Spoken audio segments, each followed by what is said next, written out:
അടച്ചിട്ടിരുന്ന വീട്ടിൽ അങ്ങനെ കയറിയത്? ഇതൊക്കെ എന്റെ നിത്യതൊഴിലാ. എന്തിനിങ്ങനെ കയറി വരുന്നു? ചിത്ര നാശമായി പോയല്ലോ. ഞാൻ ഇപ്പോഴും അതിനൊന്നും അല്ല വന്നേ. പിന്നെ എന്തിനു വന്നെന്നാ ചോദിച്ചത്? എന്റെ മനസ്സിലൊരു സുഖവുമില്ല. ആരുടെങ്കിലും കുറച്ച് തുറന്ന് സംസാരിക്കണമെന്ന് തോന്നി. ആഹാ, തനിക്ക് കുമ്പസാരിക്കാൻ എന്നെയാണോ കിട്ടിയത്? എനിക്ക് വേറെ ആരുമില്ലല്ലോ മാലതി. അതിനിപ്പോ ഞാനെന്താ വേണം? ഇതിപ്പോ കൊത്തി കൊത്തി മുഖത്തിക്കറി കൊത്തുകയാണല്ലോ.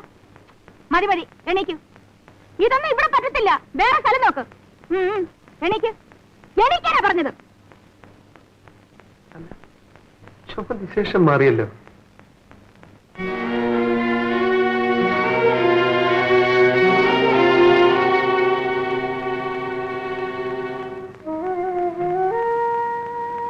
ഈ സൈക്കിൾ ചെയിനാണ് എന്റെ ആഭരണവും ആയുധവുമെല്ലാം. കൂലിക്ക് ആളെ തല്ലുക, മീറ്റിംഗ് നടക്കുന്നിടത്ത് ബഹളമുണ്ടാക്കുക, സോഡ ബോട്ടിൽ പൊട്ടിക്കുക. എന്തൊരു വൃത്തികെട്ട ജീവിതമാണ് എന്റേത്. ജീവിക്കാൻ വേറെ ഒരു മാർഗവും കണ്ടില്ലേ? ഏത് ദുഷ്ടനാ തന്നെ ഇതൊക്കെ പഠിപ്പിച്ചു വിട്ടത്? രാഷ്ട്രീയം. മാലതിക്കറിയാമോ, ഇവിടുത്തെ ചില പ്രമുഖന്മാർക്ക് എന്നെ പോലുള്ള തെമ്മാടികളെ അത്യാവശ്യമാണ്. കേവലം വയറ്റിപ്പഴുപ്പിന് വേണ്ടി മനുഷ്യന്റെ ജീവനോടാണോ കളിക്കുന്നത്? അടികൊണ്ട് അവർ പിടയുമ്പോൾ തന്റെ മനസ്സിൽ സാധാരണ തോന്നാറില്ലേ? ഇത്രയും കാലം എന്റെ മനസ്സ് മരവിച്ചു കിടക്കുകയായിരുന്നു. പക്ഷേ ഇന്ന് ഞാൻ കാരണം ഒരാൾ മരിച്ചു. എന്താ? ആരെങ്കിലും കൊന്നോ? ഒരു ഫാക്ടറിയിൽ മുതലാളിയും തൊഴിലാളികളും തമ്മിലുള്ള സമരം കുറെ കാലമായി നടന്നുകൊണ്ടിരിക്കുകയായിരുന്നു. യൂണിയൻ നേതാവ് കേശവൻ ഒരു ദിവസം സൈക്കിളിൽ വന്നുകൊണ്ടിരുന്നപ്പോൾ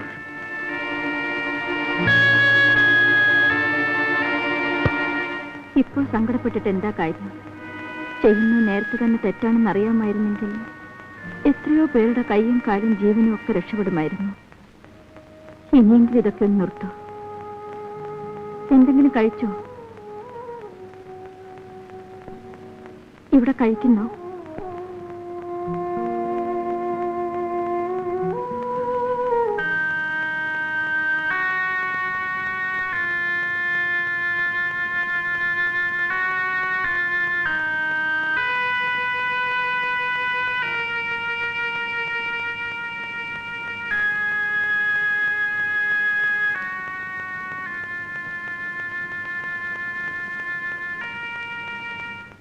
എന്താ ഒന്നും കഴിക്കാത്തത്?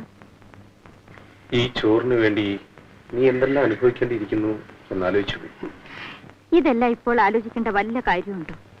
കഴിക്കൂ. അമീഷ കണ്ടില്ലേ? 1 കിലോ ചോറ് വേണ്ടൊരു കുന്തം വേണം. ഇല്ല, 1/2 കിലോ.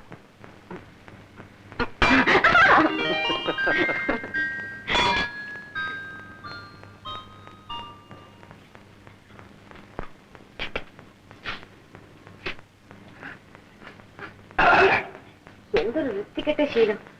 ഒരു മൂക്കുപ്പൊടി വല്ല കള്ളോ ചരയാണെങ്കിൽ പിന്നെ സഹിക്കാം. ഇതിന്റെ സുഗന്ധം നിനക്കറിയാം. ആട്ടെ, ഒരു കാര്യം ചോദിച്ചാ നീ പിണങ്ങുമോ? നീ എങ്ങനെ ഈ തൊഴിൽ വന്നോട്ടെ? കോളേജിൽ പഠിച്ച് ഡിഗ്രി എടുത്തു. വെറുതെ ചെളിയിൽ കൈയിട്ട് മുഖത്ത് തേക്കണോ? എങ്ങനെയാണെന്ന് അറിയാമെന്ന് വെച്ച് ചോദിച്ചാ?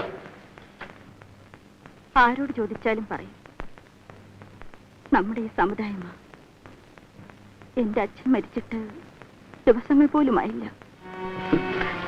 എന്റെ അമ്മയ്ക്ക് തനിച്ചു കിടക്കാൻ വയ്യാതായി. ഒരു ദിവസം എന്നെ തനിച്ചാക്കിയിട്ട് അവരുടെ ഒരു കാമുകന്റെ കൂടെ ഇറങ്ങിപ്പോയി. 16 വയസ്സേ അന്നെനിക്കുണ്ടായിരുന്നു. പക്ഷേ എന്നിൽ കണ്ട സ്ത്രീരൂപം പലരെയും ആകർഷിച്ചു തുടങ്ങി. അയ്യോ, എത്ര സഹതാപികളായിരുന്നെന്നോ എനിക്കുണ്ടായിരുന്നത്. പുതിയ പുതിയ അച്ഛന്മാര്, അമ്മാവന്മാര്, ചേട്ടന്മാര്. ഇന്നിതാ 6 കൊല്ലമായി സർവീസ് തുടങ്ങിയിട്ട്. 22 വയസ്സായി എനിക്ക്. ഉള്ളു തുറന്ന് സംസാരിച്ചോണ്ടാ ഉള്ള വയസ്സ് പറഞ്ഞത്. മറ്റുള്ളവരോട് പറയുന്നത് 18 10 രൂപയുടെ കൂടുതൽ കിട്ടുമല്ലോ. നീ എപ്പോഴെങ്കിലും ജയിലിൽ പോയിട്ടുണ്ടോ? ഒരു പ്രാവശ്യം. എത്ര കാലം മാപ്പ് കിടന്നു? 3 മാസം. പ്രതിക്കൂട്ടിൽ തലയും കുനിച്ച് നിന്നിരിക്കണം. ഞാനെന്തിനു തല കുനിക്കുന്നു? പിന്നെ തല കുനിച്ചത് ജഡ്ജിയായിരുന്നു. അതെന്താ? കുറ്റബോധം അങ്ങേർക്കുണ്ടേ. വയറ്റിപ്പിഴപ്പിന് വേണ്ടി തൊഴിൽ ചെയ്തവളെ ശിക്ഷിക്കേണ്ടി വന്നല്ലോ എന്നോർത്ത് തന്നെ. അതെ, മാലതി പറയാറുണ്ടല്ലോ, ഈ തൊഴിൽ നിനക്ക് അവസാനിപ്പിച്ചൂടെ? എന്നിട്ട് ജീവിതമാർഗം? ഞാനുണ്ട്. മനുഷ്യരുടെ കൈയും കാലും വെട്ടി ജീവിക്കാമെന്നോ?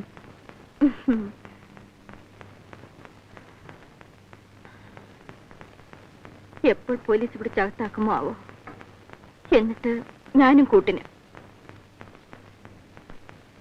മാലതി, കുറെ ബുദ്ധിമുട്ടുകൾ സഹിക്കേണ്ടി വന്നാലും നമുക്കും മറ്റുള്ളവരൊപ്പം മാനമായി ജീവിക്കാൻ ശ്രമിച്ചുകൂടെ? മാലതി,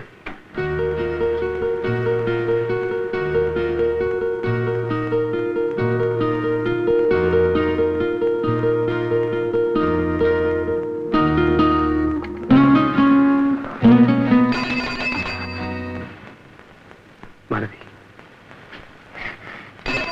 ശരി ശരി, പൊയ്ക്കോ. എന്താ മല്ലി? ദയവ് ചെയ്തൊന്ന് പോകൂ. എന്റെ പഴുപ്പ് മുട്ടിക്കാതെ, എന്റെ മനസ്സിലിട്ട് കുഴയ്ക്കാതെ പോകാനാ പറഞ്ഞത്.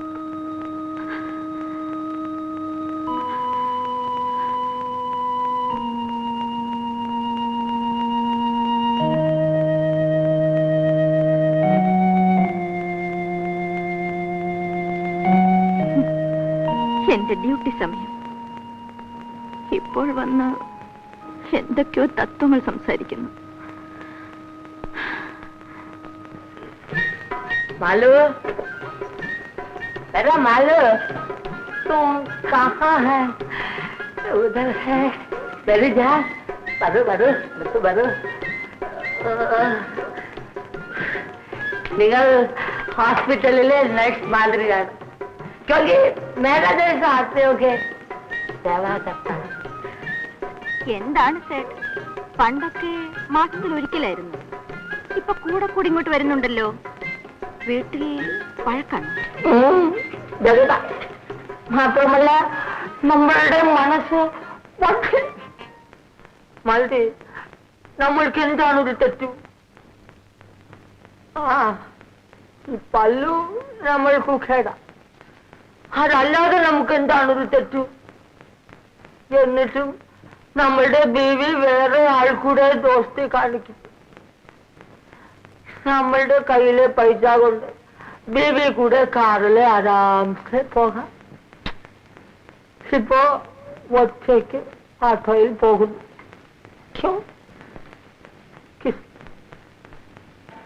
നമ്മളുടെ മനസ്സും പൊട്ടിപ്പോയി. പേരും ആട്ടോ അമൃതലാലും ആയി.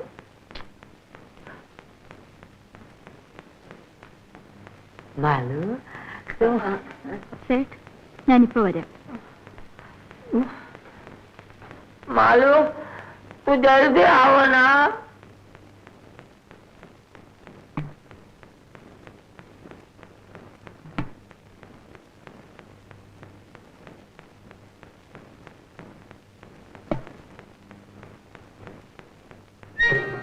ഹലോ, നമ്മളുടെ കയ്യിലെ കാശിന് നിൻ പോലെ 10 ലക്ഷം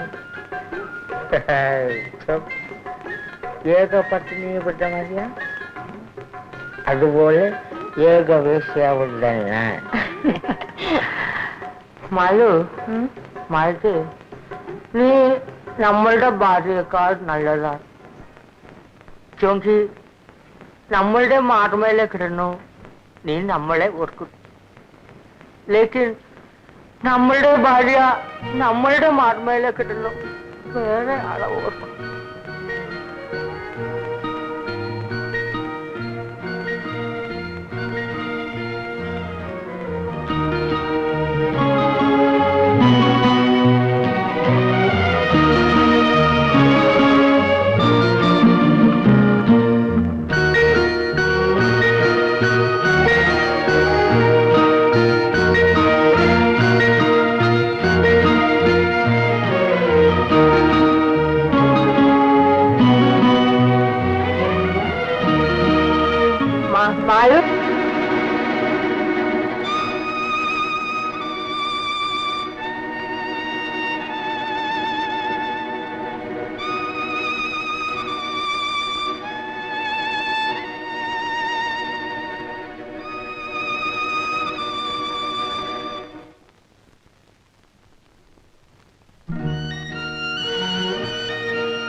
വല്ല കള്ള ചാരായം ആണെങ്കിൽ പിന്നെ സഹിക്കാം.